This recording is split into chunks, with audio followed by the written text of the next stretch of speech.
Assalamualaikum Puan dan Tuan. Anda berjumpa kembali dengan saya Profesor Suteki di channel yang radikal, ramah, terdidik, dan berakal. Puan dan Tuan dijamin tidak akan merugi mengikuti channel ini, maka jangan lupa untuk subscribe, like, comment, and share. Bismillahirrahmanirrahim. Assalamualaikum warahmatullahi wabarakatuh. Alhamdulillahirabbil alamin. Wassalatu wassalamu ala asrofil anbiya'i wal mursalin wa ala alihi wa sahbihi wa man da'a bidawatihi wa tazamma fi tariqatihi wa tarasama khatahu yalan akidatan islamiyatan asasan li fitratih wa mi'asan li amali wa masdaran li ahkami. Asyhadu an la ilaha illallah wa asyhadu anna Muhammadan abduhu wa rasuluhu la nabiyya ba'da. Qala Allah Ta'ala fi kitabihil karim, a'udzu billahi minasy syaithanir rajim. Bismillahirrahmanirrahim. Inna dina indallahil Islam. Al-ayah wa ayatul ukhra. A'udzu billahi minasy syaithanir rajim. Bismillahirrahmanirrahim. Ya ayyuhalladzina amanu in tansurullaha yansurkum wa yusabbit aqdamakum. Alhamdulillah, segala puji syukur senantiasa kita curahkan ke hadirat Allah Ilahir Rabbi, Allah yang telah memberikan kepada kita segenap kemerdekaan berpikir dan kemerdekaan untuk memberikan sepenuh tenaga kita hanya untuk beribadah kepada Allah Subhanahu wa taala. Wa ma khalaqtul jinna wal insa illa liya'budun. Tidaklah Allah menciptakan jin dan manusia kecuali untuk beribadah kepadanya. Inilah menjadi sebuah dorongan bagi seorang muslim untuk senantiasa memberikan segenap perjuangannya demi tegaknya kembali kemenangan Islam. Insya Allah. Dan juga salawat senantiasa salam tercurah pada baginda Muhammad Sallallahu Alaihi Wasallam, sosok yang sungguh menjadi inspirasi bagi kita. Setiap muslim yang sejati tentu saja di dalam relung hatinya akan ada sosok Nabi Muhammad Sallallahu Alaihi Wasallam yang memberikan kepada kita sebuah inspirasi, menjadi suri tauladan bagi kita dan senantiasa menjadikan semangat dan energi yang terbarukan dalam diri kita sampai dengan kemenangan hakiki di gerbang peradaban yang akan kita perjuangkan ini, insya Allah. Sahabat Pusat Analisis Kebijakan Strategi atau PAKTA mengulas fakta yang ada dengan perspektif yang berbeda dan tentu saja menghadirkan solusi yang paripurna, insya Allah. Ini menjadi sebuah tantangan bagi kita, era yang luar biasa, sangat dinamis sekali, dan juga kita saat ini ada di dalam sebuah rezim yang betul-betul kita bisa pastikan represif dan lebih otoritarian. Dengan hadirnya, tentu saja yang baru hari Selasa kemarin, dijadikan undang-undang oleh DPR RI, yaitu KUHP. Ini rancangan yang cukup lama ya. Mungkin kalau nanti bersama-sama dengan Profesor Suteki, kemudian Ustadz Wahyudi Al-Maroki dan juga Pak Panca, kita akan membahas ini. Dan yang pakar hukum juga pasti tahu ini rancangan yang cukup tua ya, kolot sekali gitu. Dan nanti mudah-mudahan ini menjadi sebuah trigger bagi kita untuk menghadirkan ruang diskusi yang hangat, dan tentu saja ini menjadi pencerahan bagi semua kalangan, golongan, dan juga partisipan dari segala lini untuk bisa menjadi pertimbangan, dan juga mungkin ini menjadi sebuah bahan pemikiran untuk merubah sesuatu atau mensikapi sesuatu atau merespon sesuatu nanti ketika KUHP ini akan digulirkan. Ini 3 tahun ke depan ya, insya Allah di 2025 kita akan menghadapi pelaksanaan undang-undang kitab dari hukum pidana ini. Baik, para audiens yang dirahmati oleh Allah Subhanahu wa taala di Zoom-nya ataupun di YouTube Fakta Channel, insya Allah silahkan Anda share, komen, dan juga subscribe kalau belum subscribe untuk bisa menghadirkan ini notifikasi di handphone dan juga di channel Anda ya. Mudah-mudahan ini semua bisa bermanfaat bagi kita dan menebar seluruh informasi dan syiar ini kepada seluruh dunia, insya Allah. Baik, sahabat fakta yang dirahmati oleh Allah Subhanahu wa Ta'ala, kita sudah kehadiran seorang pembicara dan juga ada nanti dua lainnya akan menyusul terkoneksi dengan kita. Yang pertama, Profesor Soteki, saya sapa dulu. Piye kabare, Prof. Soteki? Waalaikumsalam, kabar saya. Kabar saya, Masya Allah. Namanya di Zoom Pak itu. Wartosipun Iya, saya mengawon. saya dulu, Masya Allah, Barakallah. Mudah-mudahan nanti kita bisa berbincang dengan Profesor Suteki dari perspektif hukum dan juga mungkin ini lebih kepada bagaimana kebijakan ini akan berdampak kepada rakyat Indonesia secara umum. Nanti juga akan hadir bersama kita Ustadz Wahyudi Al-Maroki dan juga Pak Panca bersama kita bersama-sama. Nanti kita ulas ya dari perspektif yang lebih dalam lagi, menyeluruh, dan juga lebih cemerlang, insya Allah. Mungkin yang pertama nih, Profesor, ada mungkin dari kita yang masih awam sekali dengan dulu namanya rancangan KUHP setelah disahkan menjadi Undang-Undang KUHP yang nanti 2025 akan menjadi titik pelaksanaannya. Mungkin bisa disampaikan, Profesor Steki, apa sebenarnya mungkin KUHP ini, kemudian di ranah apa digunakan, dan masyarakat itu mengenalnya secara umum seperti apa? Monggo, Prof. Steki. Baik, Tafadhol. Assalamualaikum warahmatullahi wabarakatuh. Waalaikumsalam warahmatullahi Saudara semuanya yang ada di forum Zoomia kita ya. Ini sudah wabarakatuh. lama sekali kita selalu lewat online. Sementara ini sebenarnya sudah bisa offline, Mas ya. Kita bisa bersama-sama Betul, lagi betul. dalam satu ruangan yang bisa lebih representatif itu. Baik, saudara sekalian, sebenarnya kita ini sudah ya layak bersyukur itu ya. Bersyukur dalam arti dalam tataran kehidupan berbangsa dan negara yang kita ya memang sengaja atau tidak kita sekarang berada di nation state ya, di negara bangsa dengan menggunakan sistem pemerintahan yang demokrasi. Nah, hukum dan demokrasi itu punya hubungan yang saya katakan piramidal sebenarnya. Jadi antara hukum, demokrasi, dan HAM itu hubungannya piramidal. Artinya hukum itu menjadi landasan untuk dibentuknya atau diselenggarakannya sistem pemerintahan demokrasi. Nah, kemudian sistem pemerintahan demokrasi ini menjadi landasan untuk terwujudnya hak asasi manusia. Ini konsep umum ya, ini konsep umum. Nah, jadi ketika hukum itu rusak, maka nggak mungkin itu negara akan menyelenggarakan atau bisa menyelenggarakan sistem demokrasi. Pasti bukan demokrasi yang ada, tetapi justru yang muncul adalah negara yang otoriter. Nah, kita bicara tentang hukum secara umum. Sebenarnya hukum itu kan punya fungsi, ya. Ada fungsi, saya katakan ada 3 fungsi hukum. Yang pertama adalah sebagai social control. Ini yang kemarin disinggung oleh Pak Wakil Menteri Hukum dan HAM ya, Pak Edi Hiraj itu bahwa loh ini kita pakai hukum ini, terutama nanti pasal-pasal di Kitab Undang-Undang Hukum Pidana, apakah menyangkut tentang presiden atau ya penghinaan pada pejabat dan seterusnya, ini adalah untuk social control, kan itu kan, untuk pengendalian sosial. Alasannya kenapa?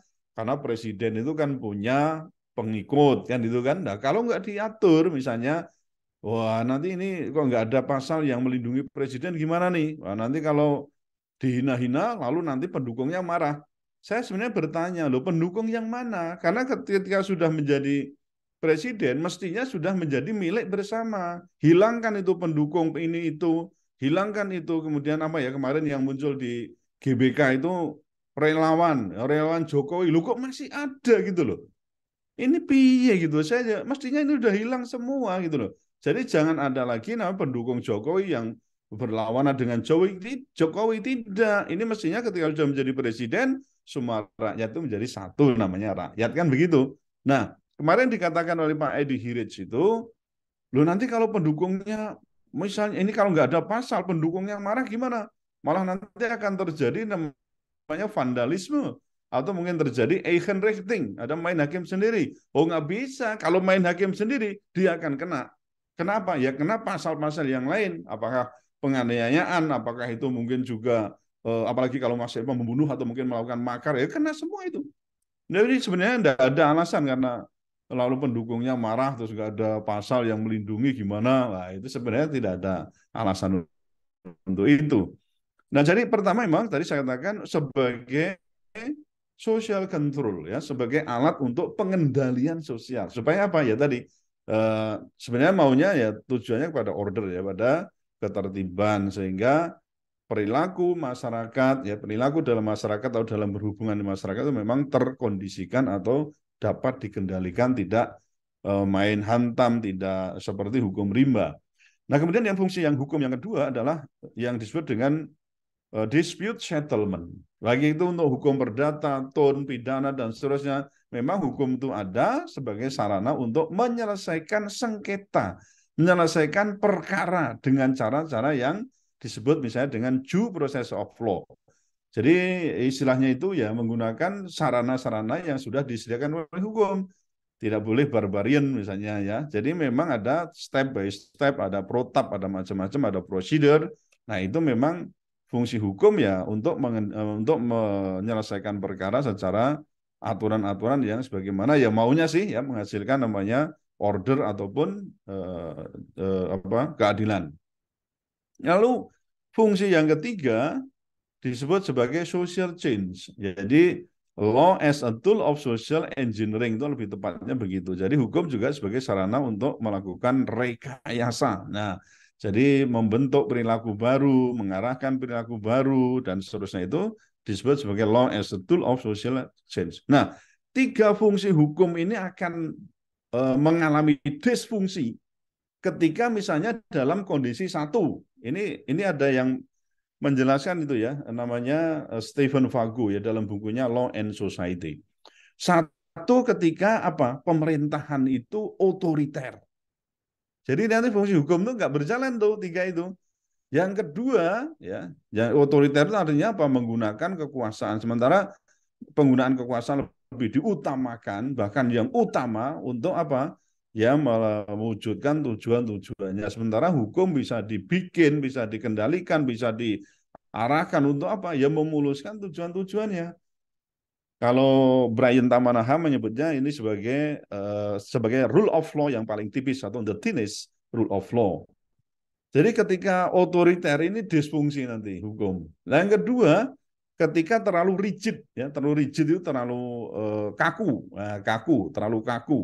Jadi pokoknya kalau pasal bunyi begini harus begini, ya, itu malah justru akan apa?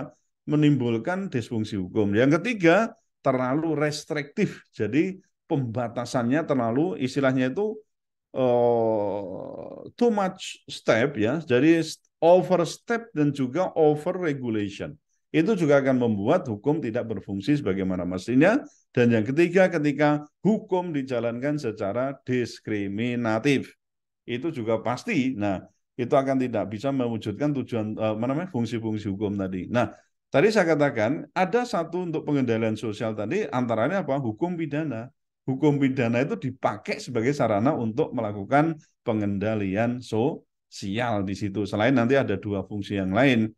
Nah, kita itu sebenarnya sudah punya kan hukum pidana yang lama ini, ya Kitab Undang-Undang Hukum Pidana ya KUHP yang dulu itu berasal dari namanya WVS ya. WVS itu Wetboek van Strafrecht ya, dari bahasa Belanda artinya Kitab Undang-Undang Hukum Pidana ya, Strafrecht, hukum pidana.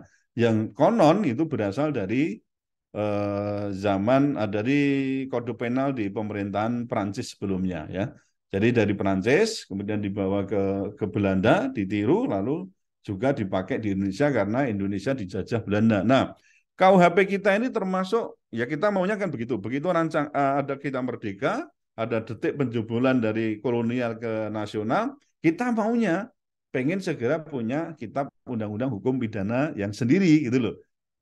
Nah, kalau kita lihat hukum yang pidana lama ini sebenarnya bau kolonialismenya, ya bau represifnya tinggi.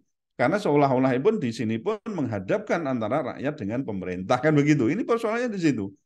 Nah, kita mau apa? Ya kita bikinlah KUHP yang baru gitu ya sebagai representasi supaya jiwa kita ini terwadai di sini kan itu kan. Nah, kemudian dibuatlah mulai dari tahun 60 berapa itu ya sampai sekarang ini kira-kira sudah 53 tahun. Ya, jadi sudah lama sekali. Saya katakan ini RUU yang abadi ya. Karena memang lama sekali. Nah, ketika dibuat, mau kita kan, loh, mestinya kan mencerminkan karakter kita ya negara yang pemurah, tidak represif, kan itu kan, tidak dengan penjajah. Ternyata yang ini banyak orang yang berkomentar begitu, ya kecuali pemerintah sendiri ya. Kalau yang mengkritisi itu, ini substansinya kok terkesan menempatkan rakyat juga sebagai musuh rezim atau musuh dari penguasa. Atau mungkin ada yang mengatakan, wah ini kan penjajahan versi baru nih. Ya kan itu. Lah, gimana mas, kok bisa begitu ya? Karena banyak pasal yang justru itu mengancam pada kebebasan berpendapat, berekspresi, dan itu semuanya berpotensi untuk dipidana. Artinya apa? Ini adalah pasal-pasal yang sifatnya represif. Meskipun saya tahu itu ya, sebenarnya yang hukum itu berjalan dengan baik itu tidak juga tergantung dari siapa yang berkuasa. Sebenarnya begitu.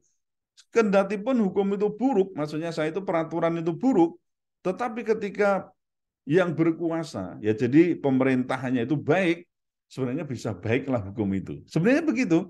Tapi celakanya kan, wes apa namanya, pemerintahannya buruk ya, orang-orang ya pejabatnya buruk, hukumnya buruk, gak kacau nih. Pasti kalau kita istilahnya tadi yang sebagai hanya untuk menyelamatkan ini ya otoriter, berarti hukum dipakai untuk menyelamatkan kekuasaannya sendiri. Wah ini akan semakin berbahaya di situ. Nah ini ada beberapa pasal yang tadi saya katakan ini sangat dikatakan otoriter gitu ya atau represif. Misalnya ini pasal 188 dan pasal 189 maupun pasal 90. Oke, sebenarnya maunya baik. Itu baik apa? Ya ini negara kan ada dasarnya namanya Pancasila ya, terutama di pasal-pasal 3 pasal ini yang terkait dengan kejahatan terhadap keamanan negara, khusus lagi terhadap ideologi negara, kan itu tindak pidana terhadap ideologi negara. Di pasal 118 itu Mas, itu kan eh, intinya berbunyi bahwa setiap orang yang menyebarkan ideologi yang bertentangan dengan Pancasila itu maksudnya begini, antara lain adalah komunisme, ya, kemudian Marxisme dan Leninisme. Semula hanya ini, tapi kemudian tanggal 24 November kemarin disepakati harus ditambah, ya, diusulkan ditambah dengan frase atau paham lain yang bertentangan dengan Pancasila. Kenapa saya katakan ini berbahaya? Karena memang pengalaman kita begitu. Ketika kita mau menyusun RUU HIP misalnya ya, RUU HIP yaitu haluan ideologi Pancasila, waktu itu TAP MPRS nomor 25 tahun 66 itu tidak dimasukkan sebagai pertimbangan. Anda tahu sendiri TAP MPRS ini kan mengatur soal pelarangan ya, penyebaran dan pelarangan PKI ya, ideologi komunisme dan juga organisasi PKI itu Partai Komunis Indonesia itu ya. Nah, itu kan intinya di sana. Lu kok bisa ya mau membuat RUU HIP kok tidak ada landasannya, terutama mencantumkan bahwa komunisme dan itu harus menjadi ajaran yang atau ideologi yang terlarang kan begitu. Wah geger waktu itu kita saya dan maksudnya banyak yang protes kenapa tidak dimasukkan ini? Apakah HIP akan mengarah pada justru akan penyelamatan atau lebih membela pada komunisme? Wah akhirnya pengusungnya yaitu antara lain PDIP di situ waktu itu yang berkomentar adalah Pak Hasto Kristianto itu ya dia mengatakan akhirnya membuka diri oke, saya terima atau usulan bahwa supaya TAP MPRS itu dimasukkan tapi dengan catatan apa, ada dua ideologi lain yang harus dimasukkan sebagai ideologi terlarang, apa itu radikalisme dan khilafahisme. Ini sebagai apa? Nah itu kan sebenarnya di Undang-Undang Ormas itu juga bunyinya begitu dan atau paham lain yang bertentangan dengan Pancasila. Tapi waktu itu yang bertentangan itu sebenarnya kan ya yang disebutkan itu tadi komunisme, Marxisme dan Leninisme maksudnya begitu. Tapi ketika ditambah dengan atau paham lain yang bertentangan dengan Pancasila, ini tafsirnya menjadi banyak sekali. Nah, itu bisa jadi apa? Ya nanti soal jihadisme ya dikatakan begitu. Padahal khilafah bukan isme. Nanti melembet itu jihadisme, zakatisme, macam-macam itu bisa dilarang. Loh kalau nanti semakin represif tidak mungkin begitu. Nah, jadi itu antara lain ya 188, 189, 190 itu tentang tindak pidana ideologi negara memang itu sangat rawan ketika itu penafsirannya terlalu meluas atau ekstensif atau ngaret tadi. Kemudian ada juga pasal 218 dan 22 sampai 220 itu tentang tindak pidana penyerangan kehormatan atau harkat dan martabat presiden dan wakil presiden. Nah, padahal apa? Ketentuan ini tuh sebenarnya ya tentang penghinaan presiden dan wakil presiden sudah dicabut oleh Mahkamah Konstitusi berdasarkan putusan nomor 13 strip 022 ya PUU 4 Romawi tahun 2006. Nah, ini sudah dihapus kok dihidupkan lagi piye gitu loh. Maka saya katakan loh ini kan sama aja ini pasalnya ada yang saya katakan zombie hukum ya kan ada yang zombie. Jadi wis mati diuripke meneh ya sudah mati dihidupkan lagi ini gimana? Ya alasannya tadi Mas. Loh kenapa kok ini untuk penghinaan presiden wakil presiden kok dimunculkan lagi? Itu katanya begitu. Jadi wah ini kan untuk namanya social control lah. Tadi sudah saya terangkan itu. Terus ada lagi misalnya tentang pasal 240 sampai 241. Nanti geser-gesernya kita lihat ya. Tindak pidana penghinaan pemerintah dan lembaga negara. Ingat ya, penghinaan kepada pemerintah dan lembaga negara. Serta pasal 246, 24 itu tentang penghasutan dan seterusnya. Ini memang ada pasal yang itu sebagai tindak pidana ya. Kalau ada orang yang menghina pemerintah dan lembaga negara, itu bisa dipenjara. Itu bisa berapa itu? 1,5 atau ya istilahnya 18 bulan ya. Nah, siapa yang dimaksud dengan pemerintah? Sebenarnya ya kita terbatas itu Mas. Pemerintah itu presiden maksudnya. Presiden saja. Lalu lembaga negara yang dimaksud adalah MPR, DPR, MA, dan Mahkamah Konstitusi. Itu selain itu tidak termasuk. Jadi kalau kita lihat itu, ya lihat ke penjelasan. Nah, ternyata begitu ada pembatasan. Dan pasal penghinaan ini sebenarnya dikatakan sebagai pasal delik aduan absolut. Nah, jadi aduan absolut itu artinya kalau tidak diadukan oleh yang bersangkutan nggak bisa dituntut. Jadi penuntutan itu bisa dilakukan kalau presiden melaporkan sendiri, kan itu kan? Lalu MPR melaporkan sendiri, kan itu. Kalau nggak dilaporkan sendiri nggak bisa. Polisi tidak bisa atau pendukungnya tadi nggak bisa gitu loh. Jadi ini sebenarnya kadang-kadang kita ya kalau dilihat dari sini ya kita mikir Mas, mungkin ada 100 orang yang menghina presiden kira-kira. Apakah 100 orang akan dilaporkan semua? Itu tidak mungkin. Kalau presiden mikir meskipun ada penghinaan macam-macam nggak mungkin tuh melaporkan orang yang bersangkutan ke pihak kepolisian. Malu tuh mestinya. Sebenarnya kalau kita mau berpikir waras saja, sebenarnya ini pasalnya sebenarnya hampir tidak ada. Tapi kan kita bisa saja kalau itu pemerintahnya baik gitu loh. Tapi kalau pemerintahnya buruk, misalnya presiden suka melaporkan gampang tersinggungan, ya banyak yang kena itu loh.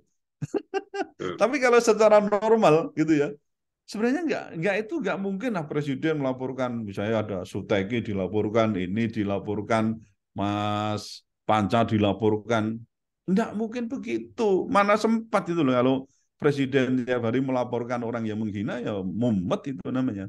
Ya toh? Nah jadi itu memang saya katakan itu pasal-pasal karet belum terkait dengan mengenai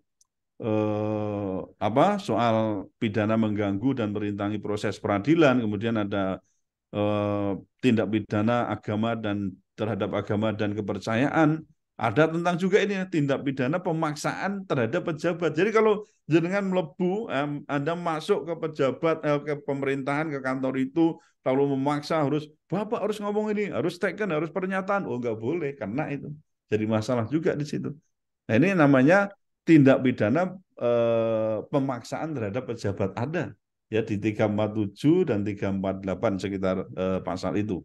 Nah, jadi prinsipnya kalau saya katakan masih banyaknya deretan pasal-pasal tersebut ya mestinya ini jadi masalah tersendiri, terutama ya terkait kalau toh kita misalnya ngomong soal demokrasi, ini sebenarnya tidak demokratis. Pasal-pasal itu justru apa? Mengancam yang konon katanya kita ingin memajukan demokrasi di Indonesia. Tapi saya katakan, wong kita ini namanya negara bukan negara demokrasi kok. Kita ini lebih ke pseudo demokrasi. Jadi demokrasi yang pura-pura. Ngomongnya demokratis, saya begitu dikritik loh, ini bukan menghina, kritik. Saya kan sebenarnya melakukan kritik pada pemerintah, ya jadi masalah kan. Itu apa itu loh ya. Jadi maunya itu bagaimana? Makanya kan juga ada ini, wah ini bahaya ini RUU KUHP ini terhadap dosen-dosen atau ASN yang kritis. Wah jadi masalah juga.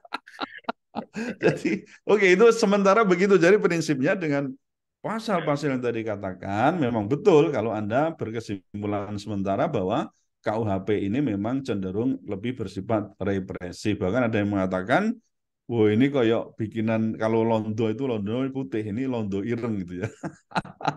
Tapi kalau misalnya kemudian kita hanya berpikir, loh ini kan rezim yang sekarang. Nah ini tadi Bencana sudah ngomong, kalau ini undang-undang itu akan berlaku 3 tahun lagi sejak diundangkan. Ini kan belum diundangkan dalam lembaran negara. Jadi nanti dalam waktu 30 hari Presiden harus taken, kemudian kalau nggak diteken dalam waktu 30 hari, harus diundangkan menjadi undang-undang. Tidak bisa. Jadi misalnya Presiden, wah nggak setuju.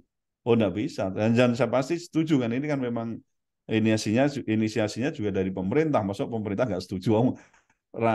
DPR-nya sudah setuju kan begitu. Nah, tinggal nanti diteken lalu diundangkan dalam lembaran negara. Sejak saat itulah kemudian 3 tahun akan kita hitung dari saat diundangkan dalam lembaran negara.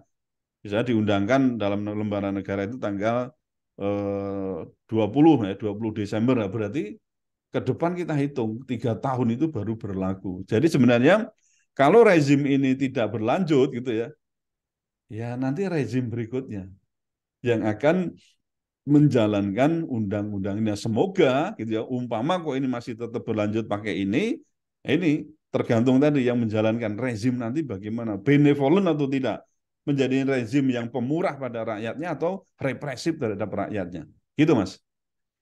Baik, Profesor Suteki. Dari uraian Profesor Suteki yang cukup mencerahkan ya tadi ya. Banyak sekali fakta-fakta yang kita temukan. Misalkan seperti harusnya hukum itu tidak otoriter.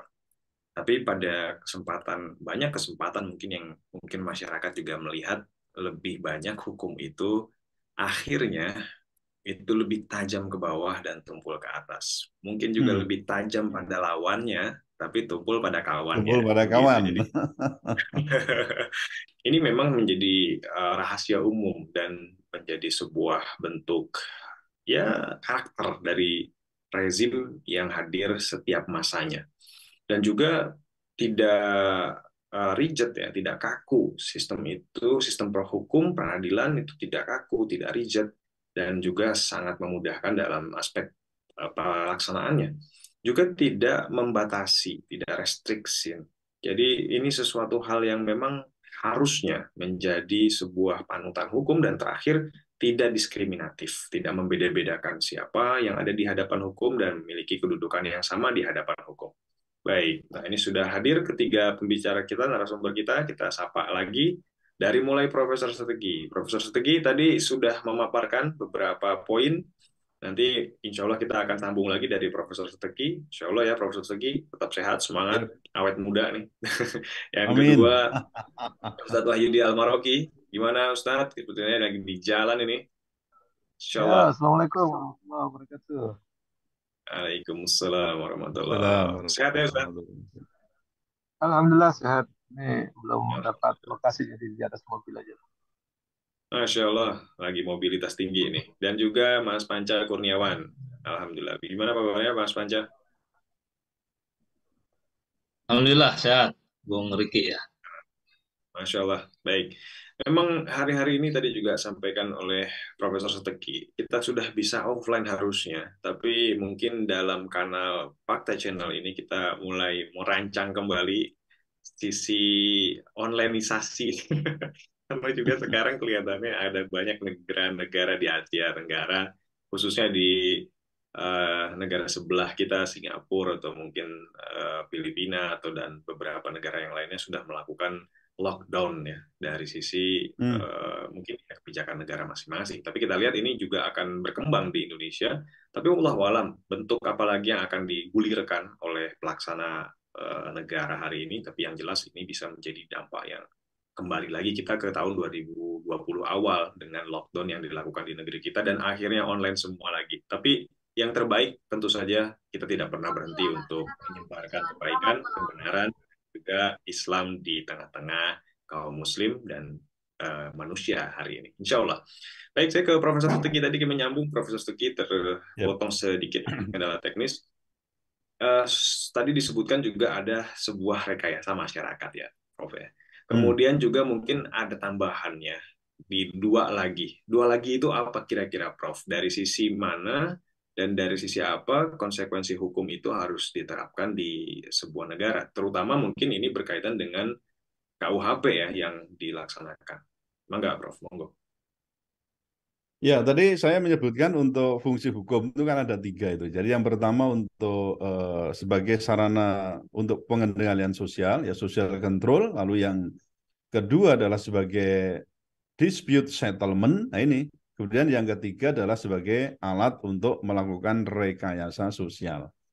Nah jadi yang kedua ini memang, yang ketiga terutama itu sebagai alat untuk rekayasa sosial itu ingin membentuk perilaku baru atau menampung perkembangan baru di dalam masyarakat. Contoh misalnya di Undang-Undang ITE. Nah, yang terakhir tentang Undang-Undang ITE itu kemarin kan juga ada persoalan pencemaran nama baik misalnya. Ini juga kalau ini tidak diwadahi dengan baik, tadi saya katakan misalnya untuk penghinaan atau itu kan salah satunya di situ ada namanya pencemaran nama baik.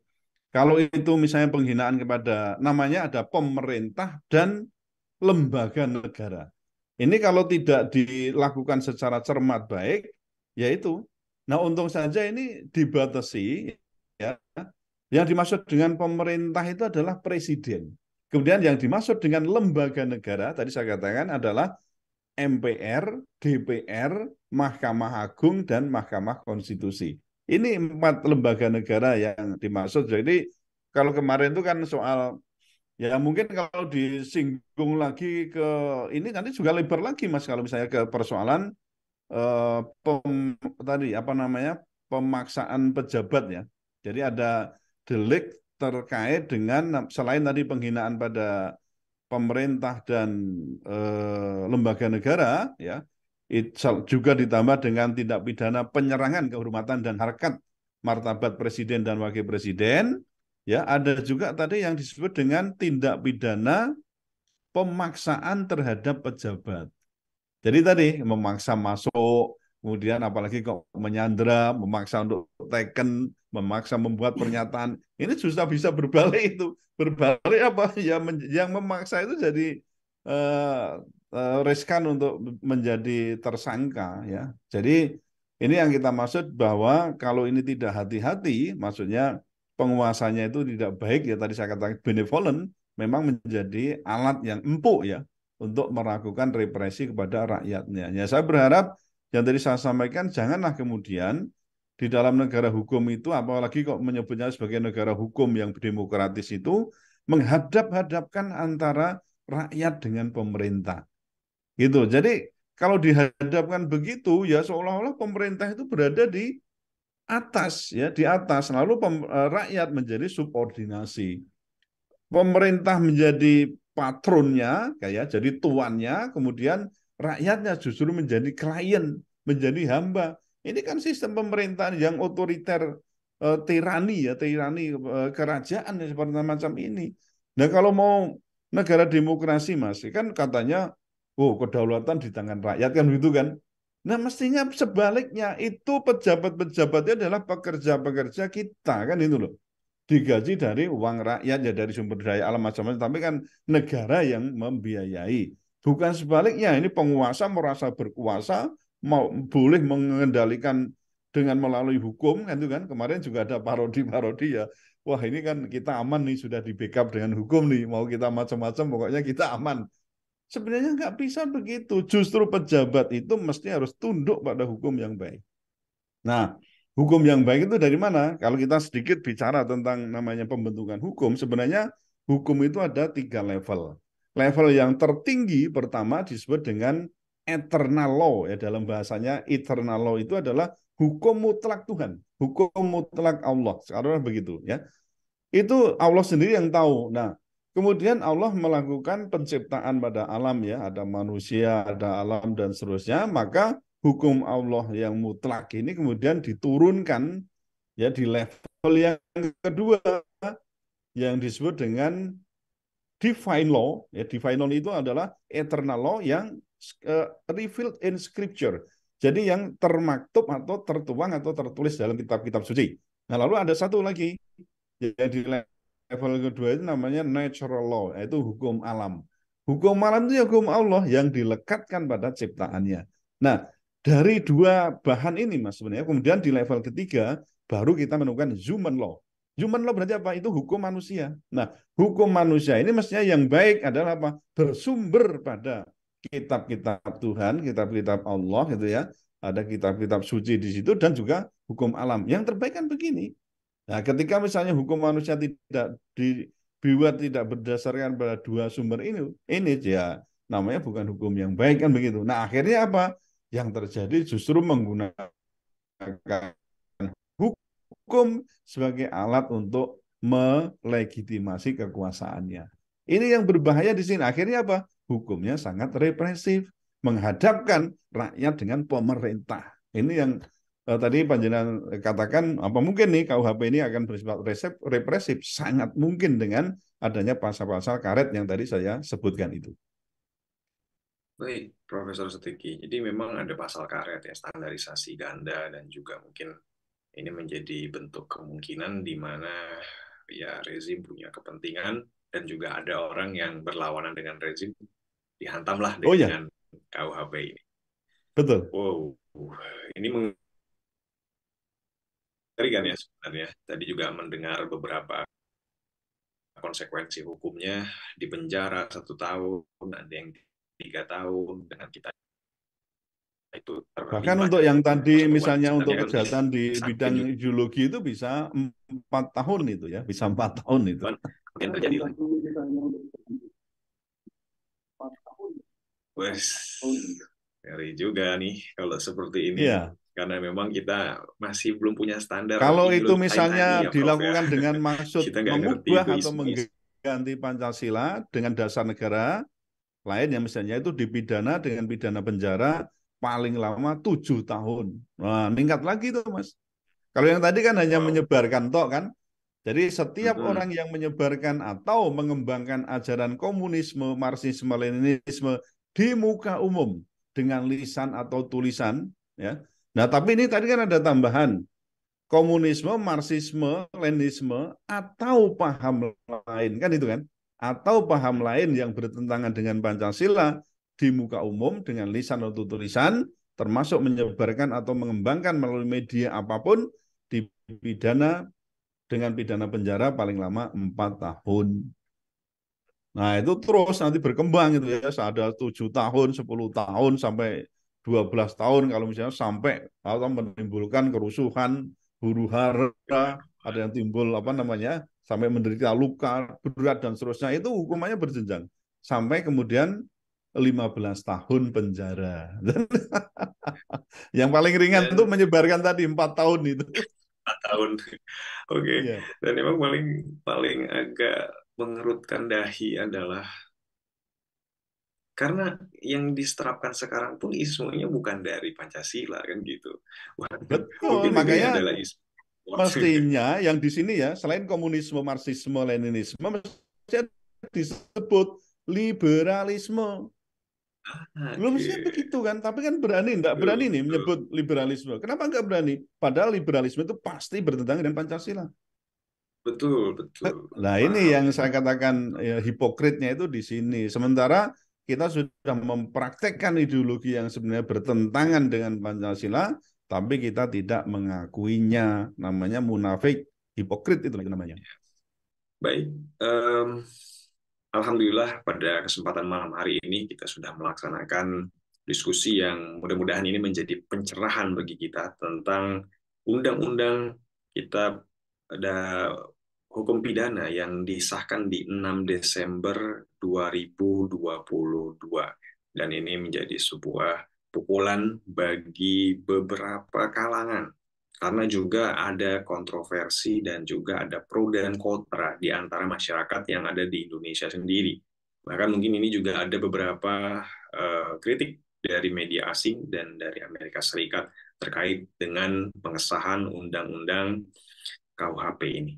Mudah-mudahan bagi kita, teman-teman aktivis dan juga kaum muslim yang senantiasa berjuang untuk kemenangan Islam menjadi sebuah trigger, Pak Panca menyebutkan. Trigger bagi kita untuk terus-menerus menjadikan Islam menjadi tonggak perjuangan kita untuk terus memperjuangkan itu sampai dengan kemenangan yang hakiki dan senantiasa kita menyerahkan segala urusan ini kepada Allah Subhanahu wa taala. Hiyalillah, hiyalillah. Indonesia ini adalah milik Allah dan dunia ini juga adalah milik Allah. Maka inilah hukum ilalillah. Hukum itu kepemilikannya adalah milik Allah. Jika ada seorang komunis yang ragu dengan keberadaan negara yang menerapkan sistem komunisme, kita tentu akan mempertanyakan kekomunisiannya. Jika ada seorang kapitalis yang dia ragu dengan negara kapitalisme yang menerapkan sistem kapitalisme dalam sebuah negara, kita akan mempertanyakan kekapitalismeannya. Jika ada seorang muslim yang ragu dengan sistem Islam dalam bentuk negara yaitu khilafah, karena khilafah adalah ajaran Islam, maka kita patut mempertanyakan keislamannya. Maka dari itu tentu saja ini menjadi sebuah poin muhasabah bagi kita. Jangan sampai takut dan senantiasa kita menyerahkan semuanya kepada Allah Subhanahu wa taala, karena Allah adalah sebuah zat yang akan menolong dan memberikan kemenangan kepada mereka yang senantiasa berjuang di jalannya. Insya Allah kita termasuk ke dalamnya. Terima kasih segenap kru Fakta Channel yang bertugas pada kesempatan kali ini. Memohon maaf jika ada kekurangan di dalam kendala teknis dan lain sebagainya. Dan kebenaran tentu saja datang dari Allah Subhanahu wa taala. Semoga kita bisa berjumpa lagi di pertemuan berikutnya dalam Fakta Channel yang membahas isu dan juga pembahasan yang menarik lagi di pertemuan yang akan datang. Saya Karta Atmaja bersama tim yang bertugas. Izin pamit. Assalamualaikum warahmatullahi wabarakatuh. Kita tutup dengan baca hamdalah. Alhamdulillahirrahmanirrahim, istighfar, astagfirullahaladzim, dan doa kafaratul majlis. Subhanaka Allahumma bihamdika, asyhadu alla ilaha illa anta, astagfiruka wa atubu ilaik. Assalamualaikum warahmatullahi wabarakatuh.